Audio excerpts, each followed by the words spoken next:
Otro calurosísimo día en Moscú, estamos a 32 grados. Pero aún así he salido a la calle para contaros una de las historias a las que les tengo más cariño.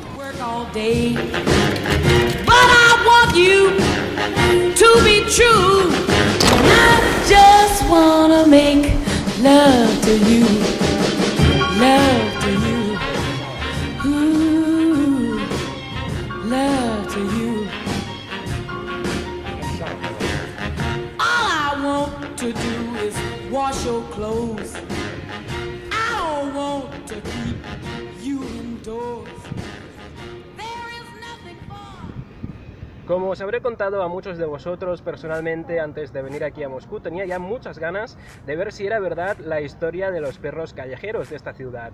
Hay un artículo en internet donde, según un censo del año 2010, más de 35.000 perros vagan por Moscú e incluso se suben al metro y a otros transportes públicos.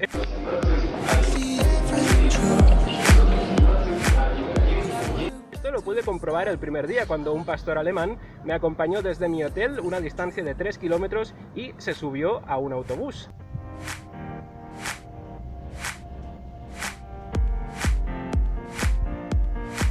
Pero lo cierto es que a día de hoy cuesta encontrar a estos animales. Según me han explicado, hace ya años que el alcalde decidió trasladar a estos perros callejeros a una perrera del norte de Moscú y aplicar también una política de esterilización. In March 2010, for instance, it was estimated that more than 35,000 stray animals, mostly cats and dogs, call Moscow home. Parece que ha dado resultado, pues en un mes habré visto una decena de ellos. Conoceréis también la historia de Hachiko, un perro del cual incluso hay una película. Basada en una historia real. La fidelidad de un perro. Hola, Hachi. Le demostró a una ciudad. ¿Ese es el perro del que tanto he oído hablar? Que la amistad puede durar para siempre.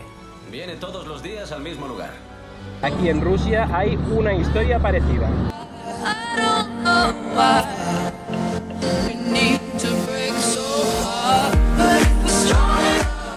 Este es Magic, es uno de los miles de perros que había en Moscú hacia el año 2010. Conoceréis su historia porque es un poco trágica, y es que era un perro muy querido aquí en la estación.